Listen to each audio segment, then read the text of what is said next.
뭐 4분간 통화를 했다. 오늘 방금 나온 속보인데 이제 성렬이가 많이 이 정도면 좀 무릎을 절반 정도 꿇은 게 아닌가라는 생각이 듭니다. 그 있잖아요. 저왜그 국무총리 누구 임명한다고 하니까 그게 계속 철회됐잖아요. 그거라니까. 뭐가 이재명이가 싫대. 그러면은 또 이거를 처리하겠지 이런 느낌인데 사실상 위치가 바뀌어서 가버리. 왜냐하면 이게 윤석열 입장에서는 국민 여론이 나를 탄핵시켜라를 막아야 되는 상황이에요. 그 무기를 우리가 민주당이나 조국혁신당 등을 쓰고 있는 거고. 그러니까 결국에는 이제 피의자니까 안 만난다고 했던 입장이 바뀐 거예요. 아마 이게 어떻게 될지 모르겠는데요. 국민의힘의 원내대표 동반일 가능성도 있고 어떻게 될지 모르겠습니다만 이 상황에서는 근데 지금 보면요. 최근에 여러분들이 보셔야 돼요. 민주당의 속도가 엄청 빨라요. 그렇죠. 요거는 조국 혁신당의 속도와도 관련이 있어요. 굉장히 긍정적인 현상인 거야. 그러니까 이게 그냥 간단히 말씀드리면 총선 때 경선부터 시작해서 나타난 민심의 경향은 180석 등치가 너무 커서 너무 느리다라고 생각했던 이게 총선 끝나자마자 22대 개원도 안 했는데 어마어마한 스피드로 가고 있다. 그러니까 여러분들도 처음 보는 걸 거예요. 총선이 끝났는데 총선과 그 다음 국회 사이에 국회가 무슨 일을 한다는 것 자체가 처음 보는 걸 겁니다. 대부분은 그냥 상식적으로 그 다음 국회를 위한 무슨 원내대표 뽑거나 국회의장 선거하거나 이런 게 대부분의 뉴스였지. 그 남은 임기 동안 새로운 법을 발의하고 재발의하고 어떤 투쟁에 나서겠다고 발표하는 거는 사실 이번 국회가 처음일 거예요. 예. 그 중에 하나가 양곡관리법. 물론 양곡관리법만 있는 건 아닌데요.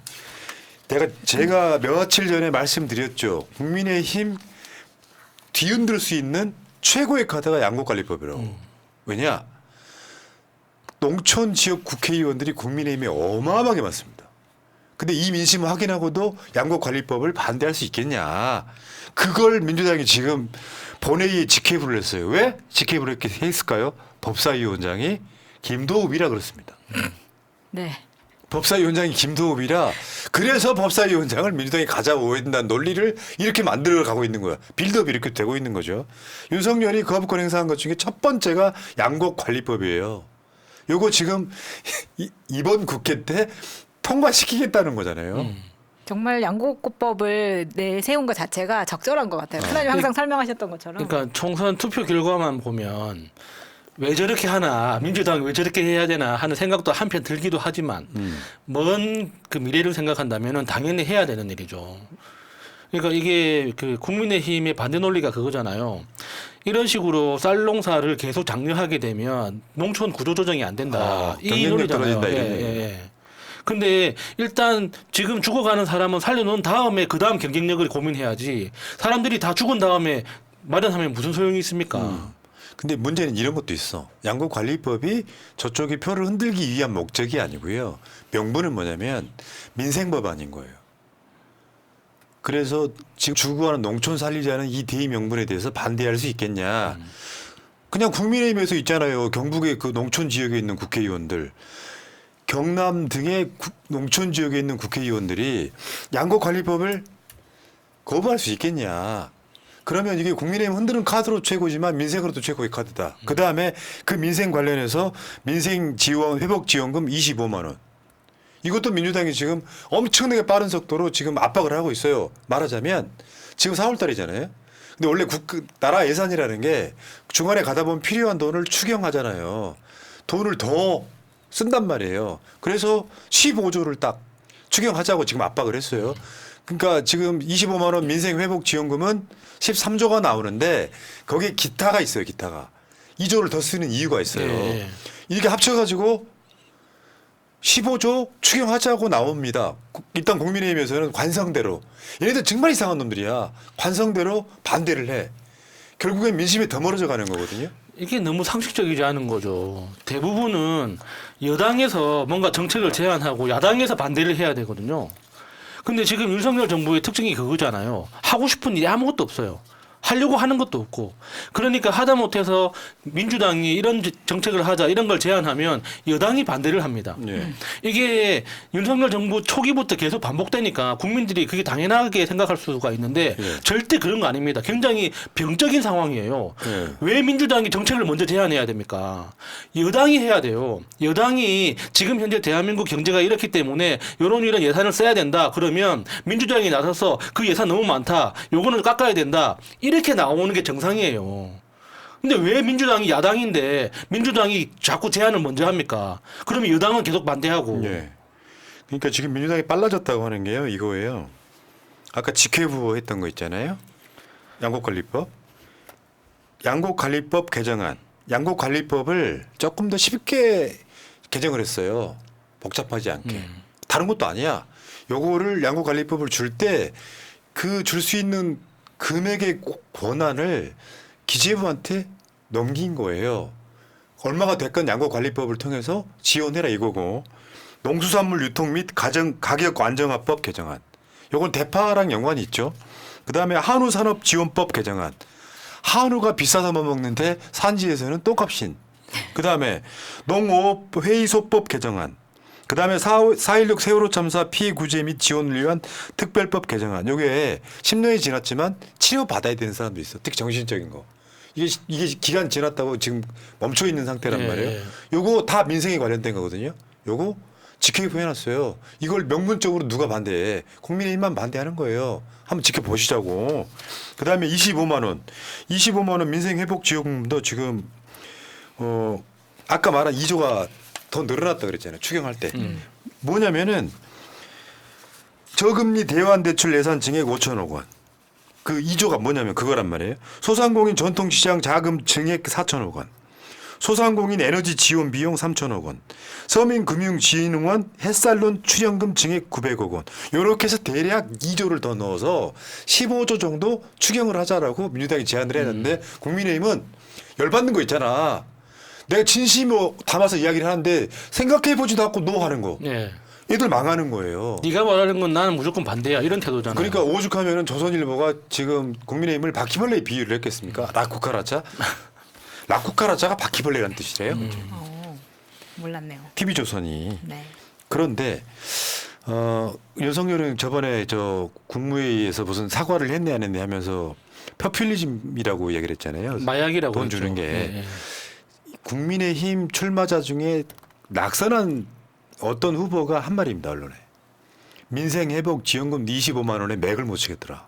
국민들이 말이 일반인들은 의사표시가 좀 직접적으로 오지 않는데요. 선거운동하면 자영업자들은 많이 만나요. 예, 예. 왜냐하면 가가호호 방문은 안 되지. 자영업은 시장이든 어디든 계속 볼 수 있잖아요. 이 사람들이 국민의힘 지지자지만 민주당이 25만 원씩 민생회복지원금을 주는 데 대한 기대가 있었다는 거예요. 뭘 공약을 내도 민생회복지원금 25만 원 언제 주는지 궁금해하더라. 그런데 윤석열은 그걸 포퓰리즘이라고 이야기하고 있잖아요. 총선 대표하고도 그런 짓거리 하고 있는 거예요. 한번 지켜보자고. 자, 근데 문제는요. 하나만 더 짧게 이야기하면 시대가 바뀌었어. 민주당도 시대가 생각을 바꿔야 되는 거예요. 뭐냐면 옛날에 당원들의 의사가 반영 안 되고 자기들끼리 무슨 뭐 원내대표 뽑고 국회의장 뽑고 하던 시절이 있으니까 이런 논평이 나오는 거예요. 모 후보, 국회의장 후보는 의원들 사이에 인기가 없으니까 안 돼. 그게 옛날 고정 방식이잖아요. 그래서 제가 지금 주장하는 건 원내대표 경선이나 국회의장 경선에도 당원들의 뜻을 일부라도 반영하자. 물론 대의 정치라고만 자기들끼리 이야기를 하겠지. 니들이 뽑아줬으니까 그 사람들이 뜻. 근데 문제는 그 국회의원들이 당원들의 뜻을 100% 반영하지 못한다는 거예요. 그 중에 하나가 국회의장입니다. 지금 국회의장 이야기가 이제 논리는 그런 거죠. 처음에는 추미애 조정식만 있다가 예. 당대표 연임론이 나오니까 5선 된 국회의원들이 너도 나도 국회의장 출마 선언하고 있다 이런 이야기예요. 이재명 대표 당대표 연임 가능성이 높아지니까 당권에 나가려던 사람들이 국회의장 경선으로 선회했다 이런 얘기예요. 예. 근데 그거는 사실 옳고 그름의 문제가 아니라 국회의원들이 직업으로서 국회에 있다 보면은 자신들이 당면한 현실적인 문제죠. 그러니까 당 대표를 출마를 하든 국회의장에 출마를 하든 결국에는 자기가 국회 내에서 활동할 수 있는 어떤 포지션을 만들어야 되는데 그러면은 만약에 이재명 대표가 연임을 만약에 이렇게 어떤 출마 선언을 하게 되면 그거에 대해서 반대를 할 수는 없는 거잖아요. 당원들이 얼마나 무서운지 이번 선거를 통해서 확실히 봤기 때문에 당원들의 의사를 무시할 수 없기 때문에 이재명 대표한테 도전할 수는 없는 상황이 된단 말이죠. 그러면은 당 대표를 못 나가. 그러면 국회의장으로 선회를 해야 되는데 국회의장이 만약에 6선이 국회의장이 된다면은 부의장은 5선이 되잖아요. 그렇게 되면 한 칸씩 내려오게 된단 말이죠. 보통 이제 부의장은 사선들이 많이 하죠. 네, 그러니까 그렇게 한 칸씩 내려오기 시작하면 그 중간에 있는 4선, 3선 정도에 되는 의원들은 다시 그러면은 이재명 대표를 지지하는 게 나한테 이익인지 이런 고민을 하게 되는 예. 그 국회 내에서의 현실적인 문제가 분명히 있죠. 예. 그러니까 고정관념으로 정치하는 걸 22대 때는 바꿔야 된다 이 얘기하는 거예요. 근데 그런 당원들이 원하는 국회의장은 지금 사실 추미애 장관님이 가장 많은 것 같아요. 그렇죠. 근데 의원들이 지금 추세는 보면은 조정식이더라고요. 물론 뭐 조정식 의원이 오늘 사무총장 그만뒀거든요. 네. 이제 당직자들 다 일괄 사표를 냈는데 이 국회의장 출마랑 연관이 있다고 보는데 저는 이렇게 봐요. 여기 당 대표가 여기에서 어떤 자기 의중을 드러내는 사람은 아니잖아요. 근데 이제 당 대표의 어떤 뭐 여러 가지 것들을 막 가져와 가지고 뜻은 누구한테 있다 이런 식으로 이제 선동하는 거 말고요. 저는 현실적으로 보면 22대 국회 특성에 맞는 건 역시 추미애가 가장 빠른 것 같고요. 거기에 보면 하다못해 박지원 전 국정원장, 정동영 이제 국회의원 당선자 또 여기다가 굉장히 많은 사람들이 지금 자천 타천 국회의장 선거해 보겠다고 하는데 문제는 22대 총선의 민의를 가장 잘 담은 사람이 누구냐로 뽑혀야 된다는 이야기 하는 거예요. 그러니까 지금 현재 당선돼서 22대 때 들어갈 국회의원들 이런 사람들이 옛날 사고방식대로 하지 마라 이런 얘기입니다. 그래서 왜 국회의장 자리는 어차피 욕먹는 자리면요. 이분들이 어디 출신이에요. 국회의장이 되면 무소속으로 가더라도. 민주당 출신이잖아요. 민주당 결에 맞게 해야지. 김진표나 박병석 하면 어떻게 했어? 합의해와. 그럼 그러니까 자기들도 민주당 지지층이 뽑아준 사람들인 거예요. 그러니까요. 지금 공개적으로 나는 완벽한 중립은 지키지 않는다고 말하고 있잖아요, 주미애. 그러니까 저는 그 역대 그 국회의장들을 보면서 제일 화가 났던 부분이 그거예요. 정치적 중립이라는 게 아무것도 안 하는 게 아니거든요. 그러니까 운전에 비유하면 이게 가운데 맞춰서 핸들을 조금씩 계속 꺾어야지 가운데 차선을 몰고 갈 수가 있는 거잖아요. 근데 지금 역대 의장들은 그냥 중립 기어놓고 앞으로 안 갔던 거예요. 그게 어떻게 중립입니까? 그거는 국회의 기능을 정지시키는 거지. 그럼 어떻게 의장이란 사람들 그런 역할을 할 거면 굳이 그런 사람을 선수 높은 사람 뽑아줄 필요가 있나요? 그냥 막대기 꽂아놔도 되는 거잖아요. 그러니까 이런 거야. 여러분들 정치권의 인사들 이야기 다 믿지 마세요. 뭔 말이냐면 추미애는 이래서 안 돼라고 하는 말 자체가 정치권의 기존의 언어예요. 여의도의 언어라고. 그러지 말라고 민주당을 압승시켜 준 거예요. 근데 그렇게 들어가서 당선돼서도 누구는 이래서 한데 저래서 한데 사실은 누가 뭐 누구를 원내대표로 지지하고 있으는 건 다 거짓말이에요. 이재명 개입하지 않습니다. 그게 정확한 해석이라고 보는 게 맞을 것 같고요. 참 어쨌든 간에 꼭 추미애를 지지한다 이런 것보다도요. 민심을 가장 빠르게 뭔가 반영해 줄 사람. 그러면 이게 아까 이제 법사위원장도 어제도 우리가 이야기를 했지만 법사위원장하고 국회의장이 제대로만 뽑히면요. 민주당이 효능감 어마어마하게 느껴질 거예요. 지켜보시기 바랍니다. 뭐 법 하나 만들면 하세요래서 막 180일 6개월 지나고 어떤 게 1년 지나고 그거 통과시키고 하는 거 속 터져서 못 보는 거잖아요. 네. 일단 전반기 국회의장은 빠른 사람. 그랬으면 좋겠습니다. 자, 다음 어디까지? 치와와 맘님, 스프링 초이님 너무 예쁜 거 아니에요? 야수님 너무 귀여워요. 푸나님 너무 멋지. 공감합니다. 감사합니다. 이선호님, 할인받기 위해 조조 영화 보는 것도 아니고 야당 대표 만나는 건 무섭다고 조조 참배하는 모질이는 내 평생 처음 봄. 이따 그 이야기 할게요. 흑수저님, 민주시민 여러분, 영수회담 가시는 이재명 대표님께 고모수를 선물합시다. 잠깐만 갖고 와봐요. 대표님 선빵 많이 승리합니다 하셨고요. 저 고모수 중에 이게 그 쇠가 들어가 있는 고무수가 있대요. 네. 소리도 청아하네요. 이제 김환수님 감사하고요. 치와마님, 우리도 트럼프 연설문 찢어 갈겼던 미국의 상원 의원 같은 국회의장이 필요해요. 펠로시 멋있지. 앞에서 트럼프가 연설하고 있는데 트럼프가 준 거 딱 찢어버리잖아. 자, 보겠습니다. 잘 생각해봐요. 22대 국회에는 윤석열 탄핵의 위험이 상존해요.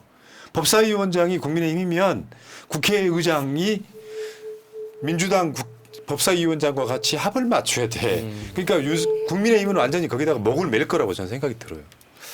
여기까지 하겠습니다. 하나만 해명할게요. 예. 제가 오늘 화장을 세게 한 게 아니라 지금 얼굴에 홍조가 안 내려가가지고 그런 겁니다. 내가 봤을 때 뭘 잘못 먹었구만. 그래 지금 알러지가 미치겠네요. 생겼구만. 네. 네. 여기까지 하겠습니다.